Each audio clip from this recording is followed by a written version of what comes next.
Robert. Good afternoon. That's pretty good. I mean, thank God for Albert and that music. Well, I knew I was going to die up here. It's like a bad stand-up routine. It's really exciting to be here, and to be with the Alliance and in the same room with Arden. Where is Arden? Where are you? In the back there, the founder of Craft and Cornell, who follows his building that legacy that he started a decade or so ago, and to be with many people that I know over my past, including one of my longtime collaborators in Michelle Hartson over here. So it's really good to be here with them and all of you. I'm gonna hopefully at the end of my comments, you will see some common themes that Jesse raised this morning that I hope you will see me pull through and will resonate with you. But let me start with this, if this will work. Maybe not. I think did it work? So I'm going to talk about solutions. It did work. I'm going to talk about solutions. And so, Jesse was talking about policy and policy change. And then the talk about the community benefits agreement is a great bridge to solutions, because ultimately policy is important because it enables what's possible. But if you don't act and put it into practice and create the solutions, the greatest policies in the world are useless. And so I'm going to talk somewhat about solutions. Helps to turn it on, right? Thank you. I turn it off, turn it on. You usually can solve every problem. Thank you, man. So, you look around the country today and you can be really depressed. And these are just two people that make me depressed. But they are emblematic of bigger challenges that we have in the country and that we have in the world. And 4 years ago, I was not as depressed as I am today. If you think about 4 years ago, you had, and since, you had this amazing amount of energy that came out of the horrible murder of George Floyd, but you saw literally hundreds of companies and governments and celebrities and the like essentially making commitments to racial equity, to saying, this time will be different. We are no longer going to allow this legacy of hate and disparities govern us, and then you had COVID. And basically you saw for the first time, at least in my lifetime, which is probably more than many of you in the room, you saw this public commitment to people and the government actually spending to make sure that people had a basic level of safety net. And lo and behold, you saw the greatest reduction of poverty in decades from that. And you're like, maybe we have really hit this critical strategic inflection point and things were going to change. Just a few years later, that's not quite the way I think many of us feel. However, I think what's really important is, and Jesse also referred to this, which is, the arc of history really is long. And people think about Martin Luther King, using that phrase, and it's so powerful. Yes, change doesn't happen overnight, and it really happens over time. And if you look at that arc, you hope that you will see progress. And when I have days of depression, from what's happening around me, I actually say you have to look at that arc. You have to look out over, in my case today, I'm going to talk about 20 years or so, not just what happened in the last 3 years, but over 20 years. And when I look at that arc, I actually see a pretty extraordinary picture. And it's that picture that I'm going to talk about today, because what I've seen is that there have been local places, leaders in different places around the country, who basically systematically built local solutions that work to solve the biggest problems that we have. And they didn't just work once or twice, but actually have worked over and over again all around the country. Local leaders, public, private, philanthropic, nonprofit, for-profit, they basically said, despite the dysfunction that we see in Washington or in our state capitals, we actually can solve some of our problems if we basically commit to do so. And so a couple of years ago, I wrote a book about what I saw about these solutions, which is what Cornell was talking about earlier. And the idea was that people think that all hope is lost. And Jesse talks about this too.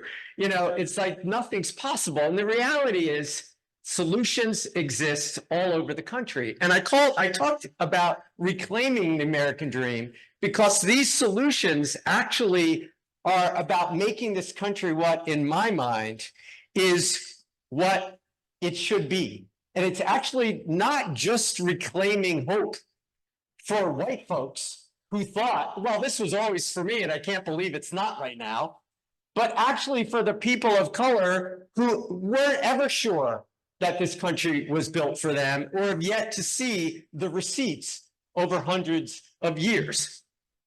And so this book is in some cases, in some sense, a blueprint.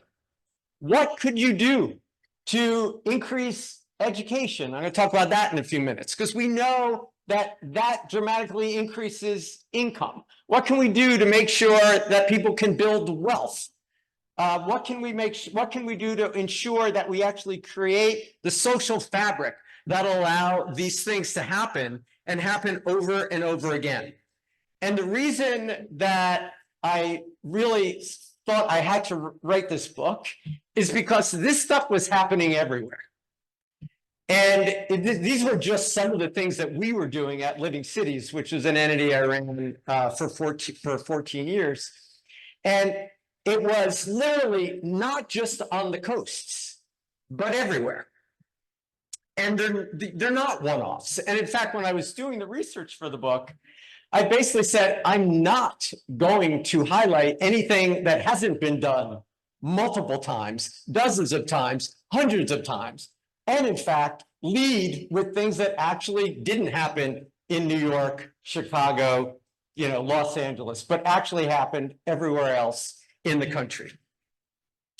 And what was amazing was that when I was done writing this, I looked back and said, how many of these fundamental changes, things that brought about fundamental change in the lives of individuals, how many of these had to have laws or regulations changed to be able to make them happen in these communities? None. They couldn't be made better. They could be done faster, but literally none of the changes that I talk about in this book, and some I'll talk about today, required legislative, regulatory changes. It was simply people deciding that they were going to bring the change that they could influence from wherever they sat. Somewhat also like Jesse was talking about today. And so the other thing that was amazing was that there was incredibly low hanging fruit, that these things could help millions of Americans overnight. They didn't actually require 10 years of planning and then a planning grant, and then like you literally could do them now, and you could help people right now, millions of people right now. So let me give you some examples of what I mean by this. We know, I'm obviously having issues with my clicker. Okay. We know that every year post high school, every year of education post high school actually increases your lifetime earning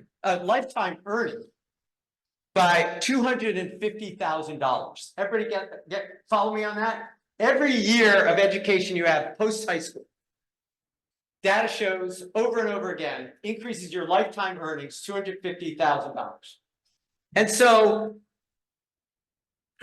why aren't we making sure that everyone has at least one more year of education post high school so they can get that, right? So the Gates Foundation in the 1990s, early 2000s said, you know what, high school doesn't work. And I see people nodding their heads. We all know this, right? We have kids, they've gone through high school.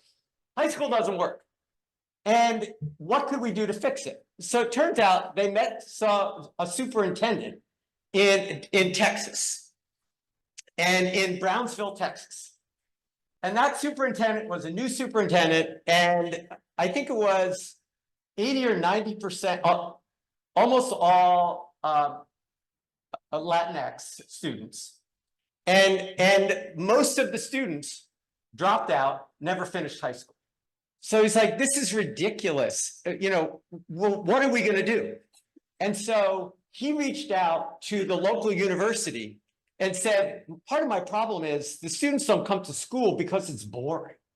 They actually don't learn anything they want to learn. Is there a way that we could have a relationship with you, the university? You would make courses available. The students would come, they take those courses, and at the end of high school, they not only would have a high school degree, but they could have a college degree.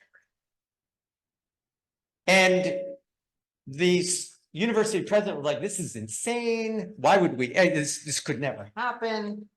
And they did it, and it worked. And today, and so they call this early college high school.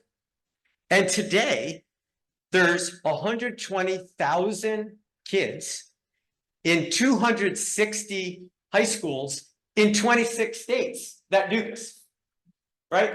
220,000 kids have already benefited from this. But you see my slide? There's 15 million high school kids. And we've done 120,000. And the only barrier to making this happen is the superintendent and the university president deciding that they were going to work together to make it work. Only barrier. Give you one more example. We also know that there's 24 million frontline workers working in corporations in America today who have a high school degree. And most of those workers, their employers wish they had more skills. And the employer's like, what am I going to do? Maybe I'll make a help available, tuition assistance available for these employees so they can go and take courses. Well, it turns out a number of companies went to a university, Southern New Hampshire University in New Hampshire, and they said, is there a way that we could work with you to build competency-based degrees? We actually don't care that our employees have taken entomology and calculus and all these, those aren't competencies that I need. But could you work with us so our employees could actually get the competencies they need in the job and also get a degree? And so the university was like, well, that makes sense. And it turns out that the employees are able to use their tuition assistance to be able to take those courses. Those courses are all online. They can be taken at any time of day or night, and they're all you can eat. You pay a half a semester fee, and you can take as many courses as you want. And there were people I interviewed for this book who took these courses, that one woman got her associate's degree in 4 months. And I said to her, why do you think you were able to do it that fast? She goes, turns out I'm 42 years old. I've worked my entire life and I know stuff. You know? And so it turns out, when I kind of spent time looking at this, talking about to Southern New Hampshire University and then other universities who created similar programs, there's hundreds of companies benefiting thousands of employees using their tuition assistance reimbursement to be able to pay for it. 80% of the people who got their degrees through this spent less than $5,000 of their own money. I don't know about you, but my son is paying $120,000 off of it for his college degree. And what's also extraordinary is these people were quickly promoted because the companies want the people with these skills. And the average increase of the folks that were promoted was $19,000 within 4 years. So their salaries went up $19,000 within 4 years, 3 times the national average of what people see, over a 4-year period. What's required to make this happen? Simply the CEO of the company has to decide he or she is going to make it available for their employees. I talked to it wasn't the CEO of Aetna, but it was the head of HR for Aetna, who I know is a vendor here. And I talked to her and I said, like, what did it take you to get the CEO to do it? And she's like, that was a heavy lift. Because the CEO was like, we have a tuition assistance program and nobody uses it, which is true. Like the data about companies' use of tuition assistance, it's infinitesimal. So they're like, well, I don't even want to spend my time talking about this because nobody uses it. And she's like, let's just do a pilot. And they did this pilot at Aetna, and it was like oversubscribed in 30 or 60 days or a year. I can't remember the time. Way oversubscribed, and now it's a permanent part of their offerings, as well as other companies. Simply need the CEO to decide, or the board of the CEO to tell the CEO that that's what they're going to need to happen. Okay, let me give you another example that's closer to home for many of us. If I can get my clicker to work. Okay, so we know that home ownership is still the primary way that most Americans build wealth. Jesse talked about this earlier today. Whether it should be the only way or the primary way that Americans build wealth, of course not, but it still is. I actually was, in my career, I've had opportunities to meet a lot of people, a lot of really rich people. And I was having a conversation with a billionaire who you'll actually know this person's name, but I shouldn't say it.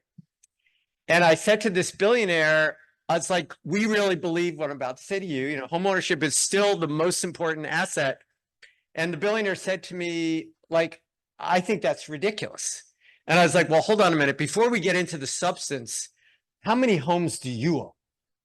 Right? He's like, what does that have to do with it? It's like, just bear with me. How many homes do you own? He's like, 6. And I was like, well, why do you own them? He's like, well, let's get back to why you think home ownership is so important. And so I said, well, what would you want to do? If you're about building wealth, what would you want to do instead? He's like, I'd like to just give people money and have them invest in the stock market. And I said, well, let me just stop you there, because let's just say it's $10,000 and you invest it in the stock market and it goes up 10%. You now have $11,000. But if you give the person $10,000 and they invest in a $100,000 home with putting that 10% down and it goes up 10%, what do they have now? And he's like, and this is literally what he said, oh shit, I forgot about leverage. And I was like, yeah. And that's only the financial part. It's not the stability of their families. It's not the stability of the neighborhoods. Literally this was a Thursday. Over the weekend, this person was interviewed on NPR and talked about the importance of homeownership.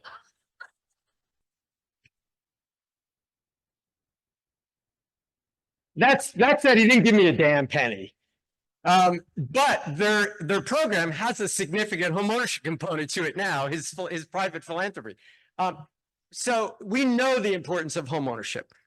And so in February of this year, the McKinsey Institute for Black Economic Mobility said it would take 300 years. Jesse said, what was it? 700 years? 800 years? So if you split the difference, somewhere around 500 years, it's going to take for Black wealth to equal white wealth. But what they don't say when talking about that data is that, but that's only true if not a single white person has any increase in those 800 years, right? And so that's never going to happen under the current system that we have. However, we know there's solutions that work. So many of you may know the Self-Help Credit Union. Do you? Raise your hand if you know them. Yeah. So Martin Eakes is like one of my heroes. And, you know, Martin is one of the greatest, the founder of Self-Help, one of the greatest warriors of all time. You want to talk about, I don't know, I'm all of a sudden going to talk about Martin when it has nothing to do with my speech per se. But one day I saw Martin a few years ago, and he was on crutches and he had bandages. And it's like, oh my God, what the hell happened to you? Anybody hear this story before? So I was like, what the hell happened to you?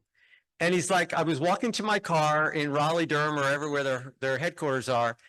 And these people came up to me and they beat the hell out of me. And I was like, oh my God. He was like, it was payday lenders.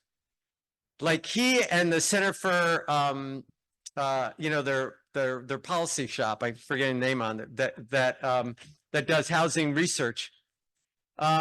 He's pretty certain that they were so aggressively going after payday lenders that they literally beat him up.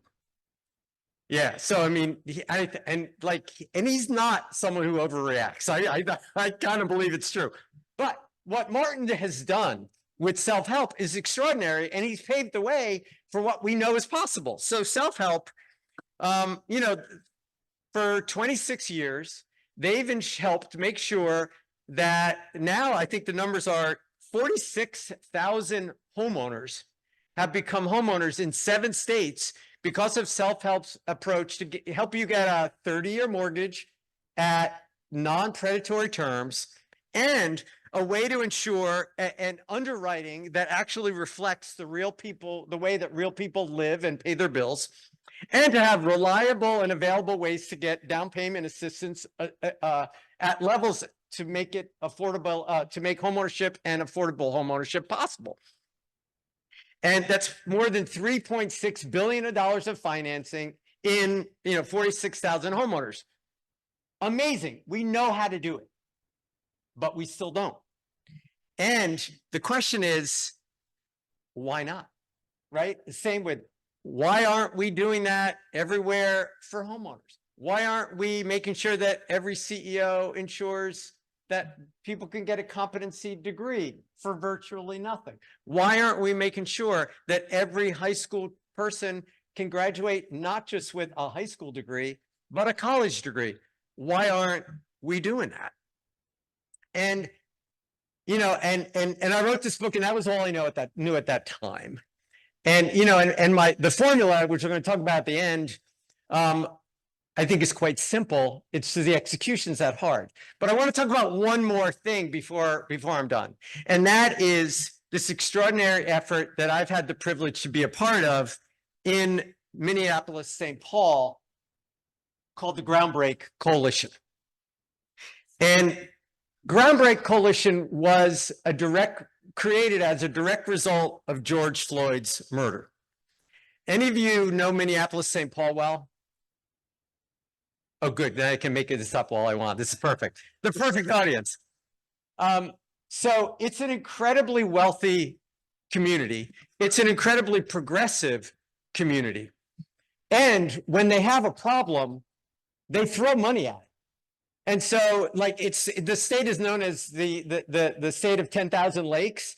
They jokingly also say it's the state of 10,000 nonprofits, because every time there's a problem, somebody with money starts a new nonprofit to try to solve that problem. And when they have a really big problem, which you would consider that's very public, which you would say George Floyd's murder was one on steroids, then they'll usually have a supercharged response to that, but it still would always be the same. There'd be a response. That response would then have a period of years where it would go, and then it would be over. Nothing would ever continue. None of the results would ever, from that, would compound over time. So you could actually solve the problem that you were trying to do. So Groundbreak, basically you had 40 plus leaders, corporate, philanthropic, government at the local level, county level, state level. They got together and they said, this time is going to be different. The first thing it's going to be different is we're going to focus on Black.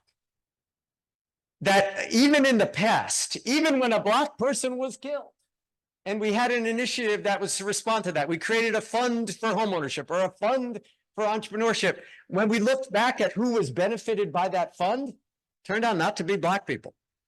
So we're going to center Black people at the start. And we're not going to do anything new. We're going to take what we've already learned, and we're going to say, if we know that it's worked, how can we scale it so the solution is commensurate with the need? And so the group, I really am not good with this clicker. The group set out these kinds of goals. And they said, we're going to have, in the next decade, 11,000 new Black homeowners. That wasn't some random figure. There were actually data that the State Housing Agency and Freddie Mac had, very granular data, that said there's 11,000 mortgage-ready or near mortgage-ready Black households in the region. So as a collective, we said, well, okay, let's do them, right?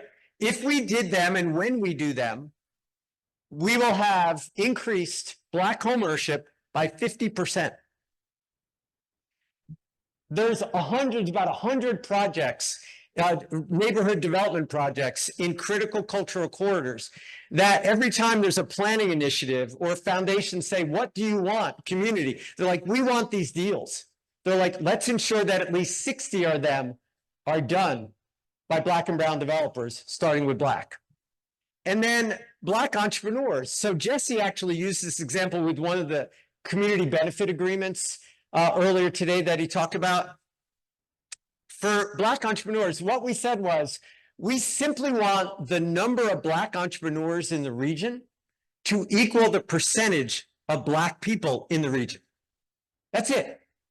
Right? And when you look at the region, there's 60-some% entrepreneurs are white, and the population is 60% white. So all we simply want is 6% of the entrepreneurs to be Black, and like the white folks, 20% of them creating jobs and hiring people. That's what 5,000 additional Black entrepreneurs and 8,000 jobs stands for. And then on affordable housing, it was essentially to say, how do we take, and unfortunately, it's primarily the Black folks who are at 40% or less of AMI, and have them being able to even have the breadth to think about building wealth by having the affordable units. So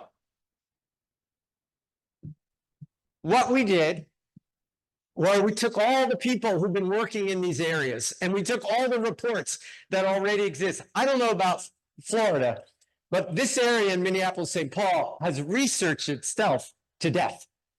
So they actually knew the problem really well. You didn't have to spend 2 or 3 years doing meetings and research. Already knew what the challenges were, but we brought people in each of the areas: home ownership, commercial development, entrepreneurship, rental housing. We said, what are the financial tools that, if they were readily available, could actually solve this problem, right?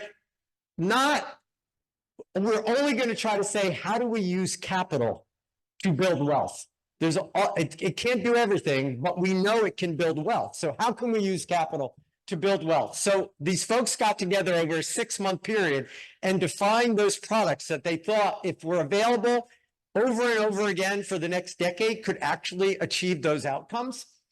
And when we put it all together, what we saw was the region needed to create a first of its kind new financial system that acknowledges that to achieve these goals, you need multiple types of capital flowing together all the time, regularly and reliably. And so the products that the groups came up with won't surprise you at all. On homeownership, it was basically what Martin's figured out for 26 years. You got to have a mortgage that actually is underwritten not by what the banks have historically wanted to do, but what we've proven through Martin and others is not more risky and actually responds to the needs of the people, but has never been adopted at scale.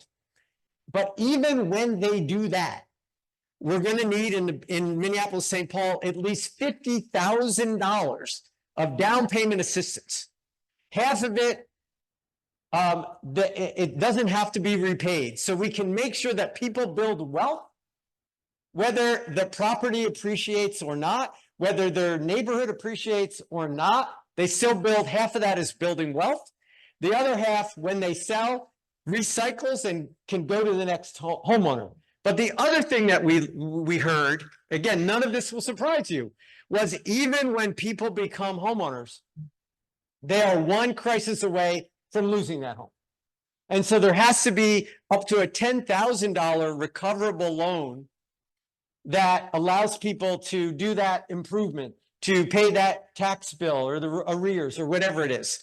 So those were the suite of services there. On the commercial development, it was, we know that if you're a commercial developer, a neighborhood developer, a block developer, you go to a bank and the bank says, we really want your business, but you have to already have done 2 of these. And you have to have about $1 million in net worth.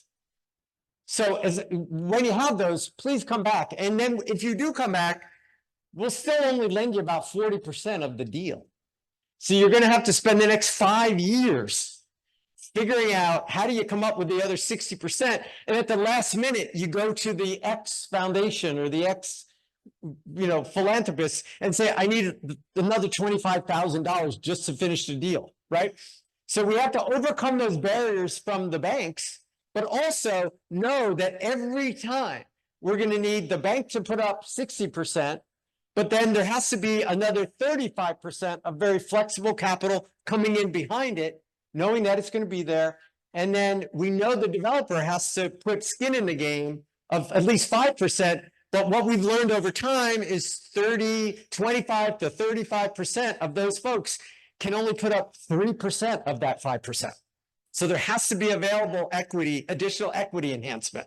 So that's the other product on the commercial development side. And on the entrepreneurship side, what we heard was we have to fill the friends and family void. So for any of you who are entrepreneurs or work with entrepreneurs, most people, when they start their business, they go to their friends and family and they say, I need 20 grand. I need 40 grand. And if you don't have intergenerational wealth, you don't have family with 20, 40, 50 grand. So the first part of this is actually up to $50,000 of that friends and family. But after that, the challenge is you want to grow your company, but you go to the bank. And like with the commercial development, the bank says you have to be in business 3 years. You have to have revenue for 3 years. You need to have personal collateral of X dollars. $1 million would be great. And even if we lend you the money, we'd prefer to lend it for 18 months, maybe 3 years, not 5, not 7. Oh my God, not 10, right? So we have to get the banks to agree to change those terms. And what we heard was, if we can provide guarantees to the banks that want to make those loans, then they would expand their credit box, make those loans, but also participate, because we believe that those risks are perceived risks, not actual risks. So if you're getting our guarantee, you're actually making available all the data about the performance of not just the loans with the guarantees, but the loans without the guarantees. Because we're confident that after a period of time, the data is going to look the same, just like it looked for Martinique's when you compared the performance of homeowners with him with the performance of people in the mainstream Freddie Mac and Fannie Mae portfolio.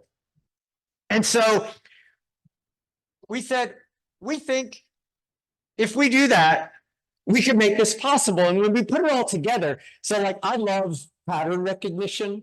That's the thing, is like when you run at national organizations, that's one of the benefits you have, is like you see stuff happening all over the country. And then you say, like, it doesn't really matter that they're doing it here. It's when they're doing it all over. And you're like, that it's the pattern that matters. So when we looked across all the recommendations of these working groups, we saw this pattern that essentially every product, every solution required banks to make either special purpose credit program loans like Jesse talked about, or we're calling groundbreak aligned mortgages. We don't care if they're special or not special, as long as they have the underwriting terms that'll overcome the barriers. But then even when you did that, for homeownership, we needed these one-time investments of grants and low-cost loans for the down payment assistance. For commercial development, the same thing. We needed low-cost loans. We needed grants for the equity enhancement, and we needed some guarantees. Same with the entrepreneurship. So what we said was, this is far from seamless. What we said was, we needed this. We needed a system that said we're always going to need these four parts of the puzzle. We need groundbreak bank loans, groundbreak aligned bank loans. That's going to be 70 or 80% of everything we do. So when we say this is a $5 billion initiative, which you'll see in a minute, 70, 80% of it is just from banks who already have the money, right? But even when the banks provide their capital, we know we're going to always need a ready, accessible source of grants, low-cost patient capital, and guarantees. That's the new financial system that we're building. And so we say the shared financial system, it's shared because this only works if everybody with assets makes their assets available to make this system work. So one of the things that I love about the systems that we've all built to try to overcome the fact that people can't get access to the capital they need is we built these alternative systems like CDFIs and other types of things that are fantastic, but they're built to never be able to scale, right? Because you can't be a CDFI and lend money at scale unless you're capitalized sufficiently to make those loans, and you have to get capital from people who will only lend you the money at rates that will then not allow you to make the loans you want to make. It's like Jesse said, the system was built to get exactly the results it's getting. So this system is actually built not to keep and put the burden on the nonprofits to come up with the money from the system, but to actually go out to the people with the money and say, if you want these results, 11,000 Black households, 5,000 Black entrepreneurs and the like, then you have to participate in this system. You can provide grants. You can even say which area you want the grants to go, because you saw the picture. You can provide low-cost patient loans. Some of it you get no return except for the benefit of seeing people become homeowners. It's like others you'll get a modest return like a PRI, or you don't even want to give up your money. That's fine. Pledge your assets, and we'll have a guarantee pool where your assets pledged will serve as the collateral for our guarantees. There's no reason that you can't make this happen in your community unless you choose not to. I like to say it's the biggest call your bluff ever done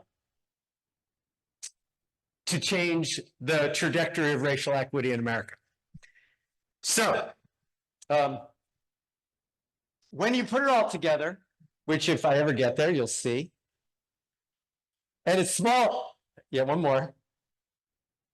And it's small. Yeah. So $1.2 billion of all that other type of non-market rate equity, right? The guarantees, the cash, the grants, the low-cost loans, unlocks $4 billion of bank-aligned bank loans, on ground-break aligned bank loans. And it's that simple.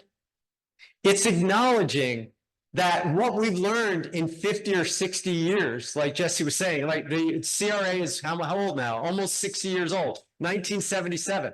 What we've learned from all those years of CRA is that the banks have to do their part, but what we've also learned is that's not going to be enough to overcome the disparities that we created from all of the intentional policies that we put in place for all of these years. This could do it. And we even have a fancy chart that you can't see from there, so you have to trust me on this. But we basically said, we're not making up numbers here.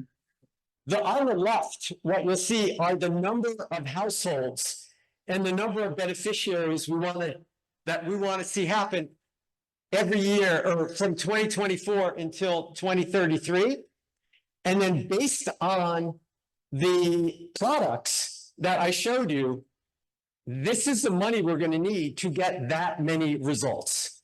And Cornell and everyone will have this slide deck. You can, we're happy to share them. Oh yeah. This ain't brain surgery, friends. It's what we all know how to do. It's the same with the superintendent in Brownsville. We know how to do it. Why aren't we doing it? It's the same with the CEO and their employees trying to get another degree and more income. The question is there a will? And will people actually follow the way? So this is what this new paradigm is meant to do. To move from the current state, which deters Black wealth builders, to the future state that welcomes Black wealth builders. It changes from reinforcing harmful myths, for example, that these folks are bad credit risks, to actually that those credit risks are actually all in our head, that these are not perceived real risks. From pilots and spot interventions to actually systemic change, system transformation. From the burden on the nonprofits to raise the capital, the people with the least capital you could find, to burden on the people with the most capital to provide it. From boutique or proprietary products to actually universal products, or what I call commodities. The commodity, though, is not the bank loan. The commodity is the bank loan with the low-cost patient capital, with the grants, all available at the same time over and over again. From proof of concept to permanent change in credit terms and policies, from this incredibly complex way to put together deals, which is really good if you're like I am, a lawyer and accountant, great fees, unbelievable. From the unbelievable complexity to streamline to actually get the results that we want. So, on October 31st, we announced $1 billion of commitments towards this effort. That's a B, it's not an M. And we said to people, we said to these people, okay, some people said, well, you have to have all your ducks in order. You have to tell me who's going to manage these pools, who's going to do this, who's going to do that. We're like, that's not the way we're going to do this. You have to commit that if we build it the way we're going to build it, you will come. And if we don't build it the way we say we're going to build it, you're free to not come.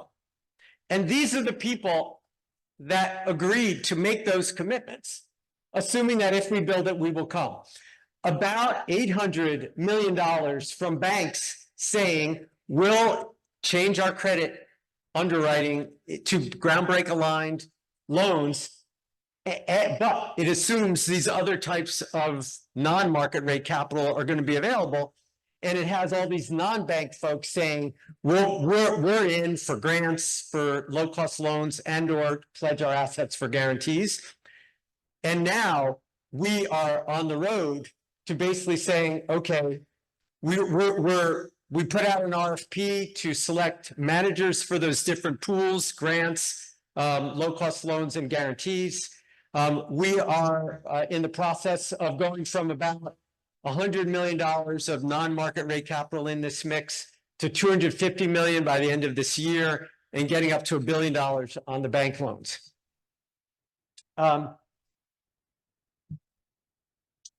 We think that this can be transformational, not just for Minneapolis-St. Paul. That's what MSP stands for. It's a shared financial infrastructure that enables the results to compound over time. You know the system will be there, so you can build the pipeline to do it. It shares the burden to all sectors to participate any way that they can. There's no way to say no. Vehicles that can attract both local and national investment. I mean, what we learned, we were talking at dinner or when we were having drinks last night with some people, you can get national investment. Having been a national funder for years, I was interested in going to a local place, but only after those local people showed up first. Because if you don't believe enough in your system, why should I? Right? So $1 billion is a pretty good down payment for nationals to come in. And it's not just about individuals helped by this process. We're talking about a $5 billion boost to the regional economy, right? And we know the multiplier effect just from one house. You know, I forget the number, but, you know, there's data that shows that a new homeowner, you know, if they buy a $150,000 home, it has a multiplier effect of like $60,000 more that ripples through the economy from construction that's done, from refrigerators that are bought, from, you know, all of this kind of stuff. And then finally, I think we have a model that can be a model for change anywhere. So, what does all this mean? When I look across all of this work, including Groundbreak, like, what are the common threads? What should you take away from what I just told you? And I think also from what Jesse also shared with you. And it's three things. And one of them is we have to stop following the shiny penny. Mark and clap if you want. I mean, there's no problem with that. We have to focus on what really works. You know, and part of, like Jesse was saying, we have the system that it works exactly the way it's intended to work. If you think about grant making, you go to get a grant and then you go back to continue to do the work, and they're like, well, I did that 3 years ago. What are you doing now? Right? The way the system works, you never can get velocity because you can never continue to do what you know already works. Too much investment in early stage and not enough investment in actually the scaling stage. The other thing is leadership. And this is definitely what you heard from Jesse, and it's definitely a big thing that I've learned in all the years. You know, Jesse talked about systems and they only worked away. Well, it turns out, like, what are systems made up of? Anybody? What? People. Systems are only made up of people. And so leadership, if you want to change a system, the people who are in that system, which includes all of us, are the ones who are going to have to lead that transformation.